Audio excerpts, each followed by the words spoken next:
Oke. Assalamualaikum warahmatullahi wabarakatuh. Salam safety bagi kita semua. Baik, terima kasih. Nah, pada kesempatan kali ini saya akan menjelaskan terkait dasar hukum K3 di Indonesia ya. Kenapa K3 harus belajar dasar hukum ya? Karena memang K3 ini didasari oleh peraturan perundangan. Nah, kita kembali ke materi sebelumnya ya terkait pengenalan K3. Nah, pada materi selanjutnya, pengenalan K3 ini menjelaskan ya, apa atau pengertian apa sih K3 ini ya kan. Nah, K3 ini adalah singkatan dari keselamatan dan kesehatan kerja. Ini adalah upaya untuk menciptakan lingkungan yang aman, sehat, dan bebas dari kecelakaan dan penyakit akibat kerja. Nah, kenapa K3 itu penting di tempat kerja? Nah, ada yang tahu kenapa yang penting? Nah, ini ya, ada 4 poin kenapa K3 itu penting di tempat kerja, yaitu yang pertama pastinya kita akan mencegah kecelakaan kerja. Yang kedua meningkatkan produktivitas. Kemudian yang ketiga kita mematuhi ya atau memenuhi persyaratan hukum. Dan yang keempat adalah menjaga kesehatan pekerja sehingga terhindar dari penyakit akibat kerja. Seperti itu. Baik, pada materi ini ya kita akan mempelajari ya 3 peraturan penting di K3 itu sendiri ya, yaitu yang pertama adalah Undang-Undang 1 tahun 1970 ya terkait keselamatan kerja. Kemudian Undang-Undang nomor 13 tahun 2003 yaitu terkait ketenagakerjaan, dan terkait peraturan pemerintah nomor 50 tahun 2012 terkait penerapan sistem manajemen keselamatan dan kesehatan kerja. Oke, nah mengapa ketiga peraturan tersebut penting? Ya, ketiga undang-undang ini membentuk suatu sistem yang lengkap untuk melindungi keselamatan dan kesehatan kerja di Indonesia ya. Jadi ketiga undang-undang ini sangat erat sekali hubungannya ya, mulai dari era di tahun revolusi ya sampai sekarang di era manajemen ya, seperti itu. Jadi saling terikat dan saling berhubungan seperti itu ya. Nah, dengan adanya landasan hukum yang kuat, diharapkan kecelakaan kerja dapat diminimalisir dan kualitas hidup kerja dapat meningkat seperti itu, sesuai dengan tujuan K3 itu sendiri. Baik, kepatuhan terhadap hukum di sini apabila suatu perusahaan tidak mematuhi peraturan perundang-undangan K3 dapat dikenai sanksi atau ada sanksinya. Itu semua sudah tertulis di peraturan itu sendiri ya. Nah, kita sekarang melihat Undang-Undang nomor 1 tahun 1970 terkait keselamatan kerja. Nah, untuk Undang-Undang 170 ini ya, ini merupakan kitab suci K3 ya. Jadi memang poin utamanya adalah atau nenek moyang ya. Nenek moyangnya adalah Undang-Undang nomor 1 tahun 1970. Semua aturan dan kebijakan K3 lainnya ya mengacu pada undang-undang ini ya. Nah, undang-undang ini menjelaskan terkait tanggung jawab pengusaha dan tenaga kerja seperti apa, kemudian lingkup penerapannya seperti apa, dan bagaimana atau apa kewajiban perusahaan. Nah, di sini tanggung jawab pengusaha, lingkup penerapan dan kewajiban perusahaan sudah dijelaskan di Undang-Undang nomor 1 tahun 1970. Selanjutnya di Undang-Undang nomor 13 tahun 2003 di sini tentang ketenagakerjaan. Nah, tujuan utama dari undang-undang ini adalah menciptakan hubungan industrial yang harmonis, adil, dan seimbang antara pekerja dan pengusaha, menciptakan lingkungan kerja yang aman dan sehat. Nah, tujuan utama ini itu juga melihat hak pekerja dan juga kewajiban pemberi kerja ini seperti apa. Jadi sudah diatur di dalam Undang-Undang nomor 13 ini ya. Nah, hak pekerja di sini ya adalah yang pertama, pekerja berhak untuk mendapatkan lingkungan sehat yang aman. Kemudian berikutnya adalah mendapatkan lingkungan kerja yang sehat. Selanjutnya adalah mendapatkan lingkungan kerja yang layak.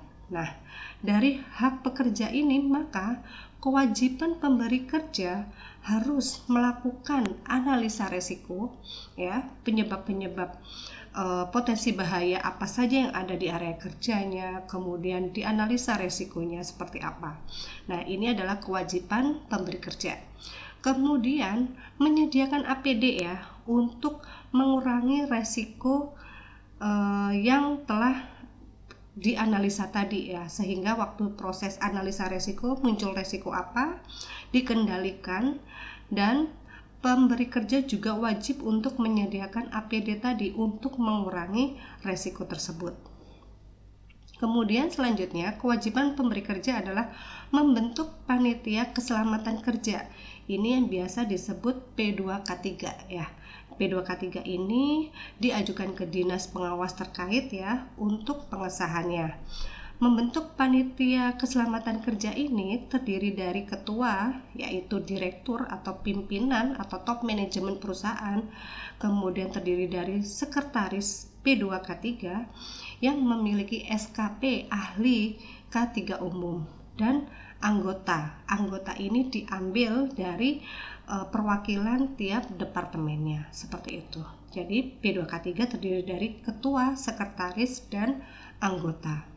Kemudian memberikan fasilitas kesehatan kerja. Nah, fasilitas kesehatan kerja ini bisa terkait P3K ya kan, fasilitas mungkin banyak wanita di perusahaan ya, maka diberikan fasilitas ruangan laktasi seperti itu, musola mungkin ya, ruangan lain-lain ya untuk fasilitasnya. Kemudian selanjutnya adalah melakukan pelatihan K3 ya. Nah, pelatihan K3 ini diberikan ke semua pekerja seperti itu untuk salah satu cara mengendalikan resiko. Nah, selanjutnya kita beralih ke peraturan pemerintah nomor 50 tahun 2012 terkait penerapan sistem manajemen K3 atau yang disebut SMK3. Nah, SMK3 ini merupakan pilar dari implementasi K3 ya. Karena apa? Karena terintegrasi dengan sistem manajemen perusahaan. Nah, SMK3 ini suatu sistem manajemen yang terintegrasi dalam sistem manajemen perusahaan yang meliputi perencanaan, pelaksanaan, evaluasi, dan peningkatan K3 secara terus-menerus atau yang biasa disebut siklus PDCA, seperti itu ya. Nah, elemen-elemen penting di SMK3 ini ya, jadi SMK3 PP50 ini terdiri dari 166 kriteria ya, dan 12 elemen seperti itu ya. Nah, ini untuk prinsip-prinsipnya yaitu adalah komitmen atau biasa disebut kebijakan K3, kemudian perencanaan K3, kemudian pelaksanaan K3 dan evaluasi K3 serta peningkatan K3. Nah, siklus PDCA ini dimasukkan ke dalam sistem manajemen K3 sehingga memudahkan dalam implementasi SMK3 di perusahaan. Untuk beberapa peraturan pelaksana K3 lainnya, Bapak dan Ibu ya atau rekan-rekan dapat melihat di web temank3.com di bagian dokumen K3. Di sini ya, dokumen K3. Nah, di sini akan muncul beberapa peraturan-peraturan pelaksana K3 lainnya yang valid ya, seperti itu, yang terbaru. Jadi semuanya sudah diberikan Kementerian Tenaga Kerja ya untuk untuk peraturan-peraturan K3 terbaru sudah diupdate di sini. Jadi rekan-rekan harus familiar ya sama website temank3.com. Oke, selanjutnya di sini siklus PDCA adalah model manajemen yang digunakan untuk meningkatkan proses, mengatasi masalah, dan mencapai tujuan. Siklus ini merupakan proses yang berulang-ulang ya, terdiri dari 4 tahapan yaitu perencanaan, pekerjaan ya atau pengerjaan, kemudian pengecekan dan tindakan. Nah, ketika sudah mencapai tindakan, apa beberapa tindakan-tindakan perbaikan yang akan dilakukan, maka kembali lagi ke plan lagi, do check action. Jadi siklus ini berputar secara terus-menerus. Oke ya. Siklus PDCA ini dikembangkan oleh William Deming ya pada tahun 1950.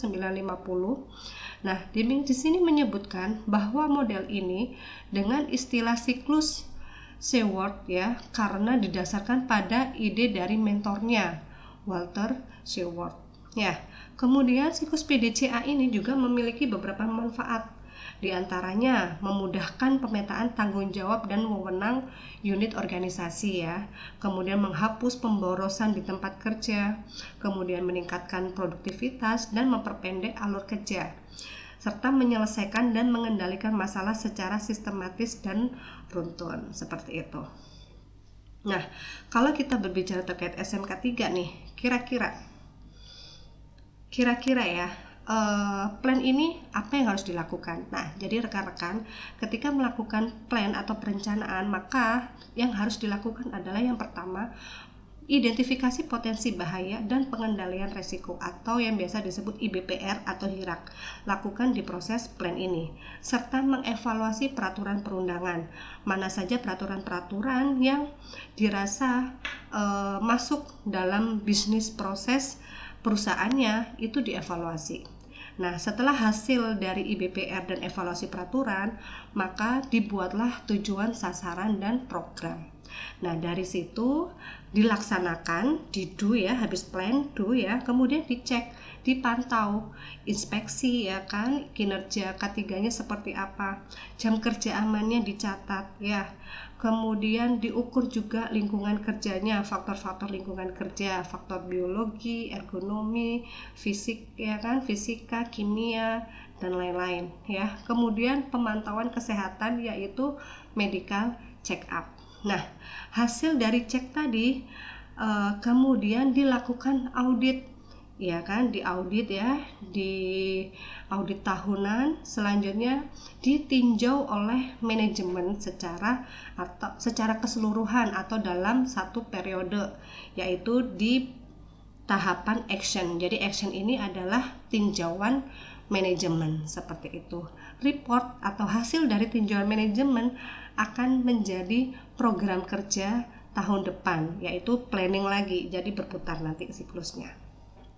Oke ya. Selanjutnya adalah sanksi dan penegakan hukum K3. Di sini beberapa sanksi pelanggaran K3 dan bagaimana penegakan hukum K3 itu sendiri. Jadi memang untuk K3 itu sangat diperhatikan ya, karena terkait atau terikat oleh peraturan perundangan. Jadi jangan sampai Bapak dan Ibu atau rekan-rekan di sini ya masuk atau ada sanksi pidana seperti itu ya. Ini beberapa sanksi. Nah, ini adalah contoh-contoh kasus pelanggaran K3. Salah satunya itu tadi ya, unsafe action ya, tidak memakai APD yang layak gitu. Kemudian tidak melakukan prosedur isolasi energi ya. Nah, ini juga masuk di salah satu pelanggaran K3.